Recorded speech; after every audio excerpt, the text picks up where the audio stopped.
জনগণের বিপক্ষে গেলে ৫ আগস্টের মতো পরিণতি হবে বলছেন তারেক রহমান।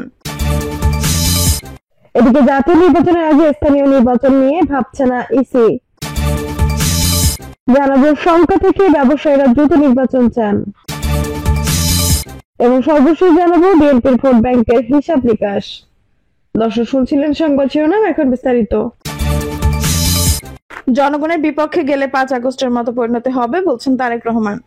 ৩১ দফা শুধু বিএনপির নয়, এটা সব দলের উল্লেখ করে দলটির ভারপ্রাপ্ত চেয়ারম্যান তারেক রহমান বলেছেন, মানুষ বাংলাদেশ জাতীয়তাবাদী দলের উপর আস্থা রাখতে যাচ্ছে।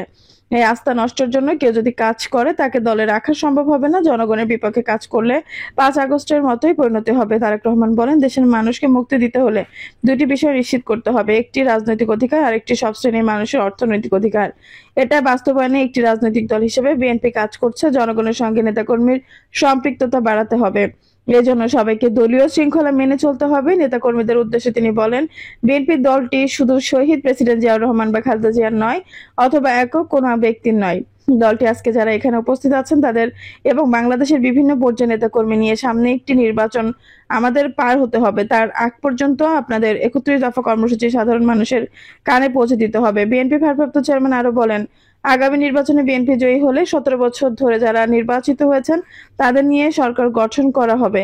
সব ধর্মের মানুষের সমান অধিকার নিশ্চিত করা হবে, কারণ আমরা সবাই বাংলাদেশি। খুলনা প্রেস ক্লাবের ব্যাংকুয়েট বলে সাতক্ষীরা শহরের তুফান কনভেনশন সেন্টারে এবং বাঘাট শহরের জেলা পরিষদ অডিটোরিয়ামে কর্মশালা আয়োজন করা হবে।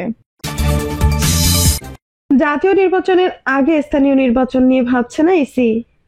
ডিসেম্বরকে টার্গেট করে প্রস্তুতি তফসিলের আগে রাজনৈতিক দল বিশিষ্ট গণমাধ্যম ব্যক্তিদের সঙ্গে সংলাপ করবে কমিশন। গণমাধ্যম ব্যক্তিদের সঙ্গে সংলাপ করবে কমিশন। আসন্ন ত্রয়োদশ জাতীয় সংসদ নির্বাচনের আগে স্থানীয় সরকারের নির্বাচন নিয়ে ভাবছে না নির্বাচন কমিশন। এখন ইসির কাছে মূল ফোকাস জাতীয় নির্বাচন। চলতি বছর ডিসেম্বরকে টার্গেট করে জোরে প্রস্তুতি শুরু করেছে সাংবিধানিক প্রতিষ্ঠানটি। জাতীয় নির্বাচনের তফসিলের আগে নিবন্ধিত রাজনৈতিক দল, সমাজের বিশিষ্টজন এবং গণমাধ্যম ব্যক্তিদের সঙ্গে ধারাবাহিক সংলাপের পরিকল্পনা করা হয়েছে। ইসির সংশ্লিষ্ট সূত্রে এসব তথ্য জানা গেছে। সম্প্রতি একাধিক নির্বাচন কমিশনার জানিয়েছেন, জাতীয় নির্বাচনের আগে তারা অন্য নির্বাচনে মনোযোগ দিতে চায় না। সেক্ষেত্রে জাতীয় নির্বাচনের প্রস্তুতিতে ব্যাঘাত ঘটবে। তখন প্রধান উপদেষ্টার ঘোষিত সময়ের মধ্যে জাতীয় নির্বাচন আয়োজন সম্ভব হবে না। নির্বাচন commissioner brigadier general Abul Fazal Mohammad Sanaullah বলেছেন, আমাদের মূল ফোকাস জাতীয় নির্বাচনের আগে একটা রিঅ্যাকশন টাইম দিতে হবে। এমন ইভেন্ট আসা ঠিক হবে না যা জাতীয় নির্বাচনকে ব্যাহত করে। জাতীয় নির্বাচন প্রস্তুতি থাকলে সব নির্বাচনে প্রস্তুতি সম্পন্ন হয়ে যায়। গত ৬ জানুয়ারি স্থানীয় সরকার সংস্কার কমিশনের প্রধান ডক্টর তোফায়েল আহমেদ জানিয়েছিলেন, জাতীয় নির্বাচনের আগে স্থানীয় সরকারের নির্বাচন হয়ে যাওয়াই উচিত। এরপর গত ৮ জানুয়ারি প্রধান উপদেষ্টা ডক্টর মোহাম্মদ ইউনূস বলেছিলেন, জাতীয় নির্বাচনের পাশাপাশি সরকার স্থানীয় নির্বাচনের প্রস্তুতি নিচ্ছে। গত ১৫ জানুয়ারি প্রধান উপদেষ্টার কাছে নির্বাচন সংস্কার কমিশন জাতীয় নির্বাচনের আগে স্থানীয় সরকার নির্বাচনের সুপারিশ করেছিল। বুধবার বরিশালে এক মত বিনিময় সভায় আরেক নির্বাচন কমিশনার আব্দুর রহমানের মাসুদ জানিয়েছেন, সুষ্ঠু সুন্দর নির্বাচন নিয়ে আমরা জাতির কাছে ওয়াদাবদ্ধ। আগে জাতীয় সংসদ নির্বাচন নিয়ে ভাবছে কমিশন। জাতির সামনে সব থেকে বড় ফোকাস সংসদ নির্বাচন। ইসির সংশ্লিষ্ট সূত্রে জানা গেছে, জাতীয় নির্বাচনের আগে কোনোভাবে স্থানীয় সরকারের নির্বাচন আয়োজনের পক্ষ নয় ইসি।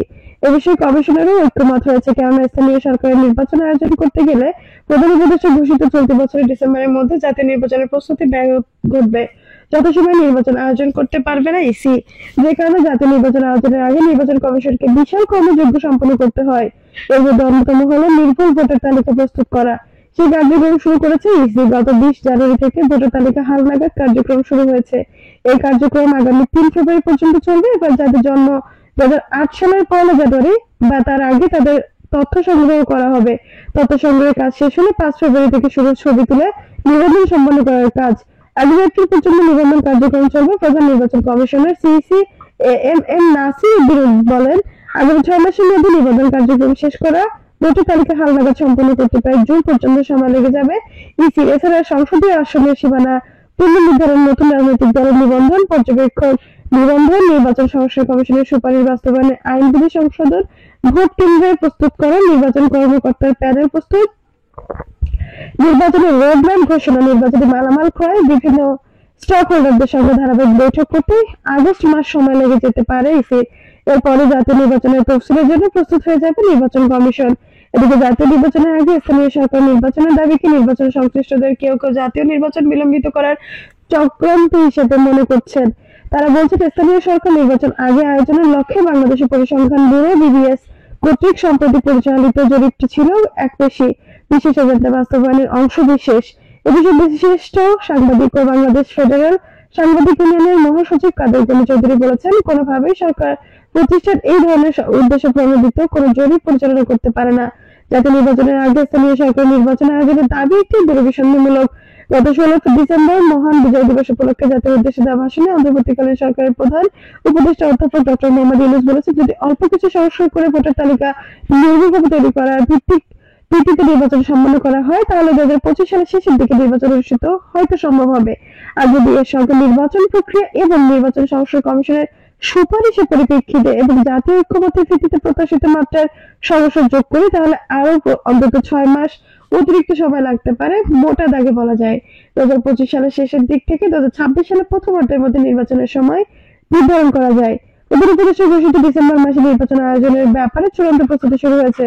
ফলে এর আগে কোনোভাবে নির্বাচন কমিশন স্থানীয় সরকারের কোনো নির্বাচন আয়োজনে আগ্রহী নয়। প্রধান রাজনৈতিক দল বিএনপিও জাতীয় নির্বাচনের আগে স্থানীয় সরকার নির্বাচন আপত্তি জানিয়েছে। সরকার থেকে ব্যবসায়ীরা দ্রুত নির্বাচন চান। সম্প্রতি বিএনপি মহাসচিবের একটি বক্তব্যকে কেন্দ্র বহুল আলোচিত 111 বা 11 সরকারের প্রসঙ্গটি রাজনীতিতে নতুন করে সামনে এসেছে। স্মরণ করা যেতে পারে, সেনা নিয়ন্ত্রিত সরকারের নানাবিধ সংস্কারে হাত দিয়েছিল, বিশেষ করে যাদের রাজনৈতিক সমস্যা কর্মসূচিকে তখন -2 ফর্মুলা বলে অবহিত করা হচ্ছিল।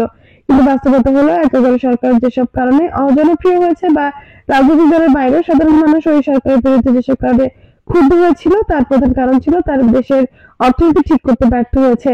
কিন্তু কোনো দাম ঠিক রাখতে পারেনি। উপরন্তু দুর্নীতির বিরুদ্ধে অভিযানের নাম বড় থেকে মাঝারি অনেক ব্যবসায়ীকে গ্রেপ্তারের ফলে পুরো অর্থনীতিতে একটি অস্থিরতা তৈরি হয়েছিল। প্রকৃত অপরাধীদের বিচার আওতায় আনার নামে তখন অনেক ব্যবসায়ীকে ধরে বিপুল টাকা কমানোর অভিযোগ আছে ওই সরকারের সঙ্গে যুক্ত অনেকের বিরুদ্ধে। ব্যবসায়ীরা হয়তো মনে করছেন যে দ্রুত নির্বাচনের মধ্য দিয়ে একটি নির্বাচিত গণতান্ত্রিক সরকার গঠিত হলে বিনিয়োগের পরিবেশ ফিরবে, নিরাপদে ব্যবসার ক্ষেত্রে তৈরি হয়, অনিশ্চয়তা কেটে যাবে। কিন্তু তারপরে এটা হলফ করে বলা কঠিন যে নির্বাচন সরকার এলে বিনিয়োগ ও ব্যবসায়ের পরিবেশ ভালো হয়ে যাবে। কেননা গত 4 আগস্ট পর্যন্ত নির্বাচনের তথা রাজনৈতিক সরকারই ক্ষমতা ছিল, তখনও যে দেশে ব্যবসা ও বিনিয়োগের পরিবেশ খুব ভালো ছিল সেটি বলার সুযোগ নেই। তবে এটা ঠিক যে ব্যবসায়ীদের মধ্যে এক ধরনের স্বস্তি নিরাপত্তা ছিল, যা 5 আগস্টের পরে হোঁচট খেয়েছে। কিন্তু আগামী জাতীয় নির্বাচন যে ডিসেম্বরের আগে হবে না সেটি নানা ইঙ্গিতে বোঝা যাচ্ছে। তার মানে আরো প্রায় 1 বছর। ফলে এই সবটুকু ব্যবসা বাণিজ্যের কি হবে সেটি আরেকটি প্রশ্ন। অথবা অন্তর্বর্তী সরকার উচিত হবে ব্যবসায়ী ও শিল্প উদ্যোক্তার সঙ্গে বসে তাদের সমস্যাগুলো অনুধাবন করা এবং অর্থনীতি ঠিক না করে কোন সংস্কারে যে অর্থবহ হবে না সেটি উপলব্ধি করা। ব্যবসায়ীরা মূলধন চান না, তারা চান ভরসা এবং সঠিক রাষ্ট্রীয় নীতিমালা। ফলে নির্বাচিত সরকার থাকুক আর অনির্বাচিত সরকার, দেশের অর্থনীতি যাতে কোনোভাবে বিপদগ্রস্ত না হয় সে বিষয়ে মনোযোগী হওয়া দরকার। বিএনপির ভোট ব্যাংকের হিসাব নিকাশ। রাজনৈতিক বিশ্লেষক ও ঢাকা বিশ্ববিদ্যালয়ের শিক্ষক সাইফুল আলম চৌধুরী বলেছেন, বিএনপি ভয় বা উদ্বেগের কথা স্বীকার না করলেও ভোট ব্যাংকের বিষয়টি বিবেচনায় নিলে বিএনপি কিছুটা চিন্তিত হতেই পারে। ছাত্ররা যে ভোটা নিয়ে এখন কাজ করছে তা হলো প্রো ইসলামিক, ভারত বিরোধী ও আওয়ামী লীগ বিরোধী সেন্টিমেন্ট। বিএনপি জামাতের ভোট ব্যাংকটাও সেখানে বিএনপি ভাবতে পারে যে ছাত্র দল হলে সেটি তাদের ভোট ব্যাংকে প্রভাব ফেলার আশঙ্কা তৈরি করতে পারে। বড় দল হিসেবে বিএনপি এমন সব রাজনৈতিক উত্থান পতন বিভিন্ন সময় দেখেছে এবং অস্থিতিশীল পরিবেশে কিংস পার্টি কিংবা বিএনপি ভেঙে সংস্কারপন্থীর কিংস পার্টি গঠনের চেষ্টা করেও সফল হয়নি। তিনি আরো বলেন, সেদিক দিয়ে বিবেচনা করলে তাদের উদ্বেগের কিছু নেই। তবে বিএনপি মনে করতে পারে উপদেষ্টারা কিংবা তাদের ঘনিষ্ঠরা বা অনুসারীরা নির্বাচনের মাঠে সরকারের সমর্থন পেতে পারে, তাই নির্বাচনের নিরপেক্ষতার অভাব দেখা দেওয়ার আশঙ্কা করছেন তারা। দর্শক, এই ছিল এখনকার সর্বশেষ সংবাদ। নিশ্চয়ই ভালো লাগলো, অবশ্যই একটা লাইক দিন, কমেন্ট আপনার মূল্যবান মতামত জানান। সবসময় আমাদের পাশে থাকতে সাবস্ক্রাইব করে বেল বাটনটি অন করে রাখুন। ধন্যবাদ।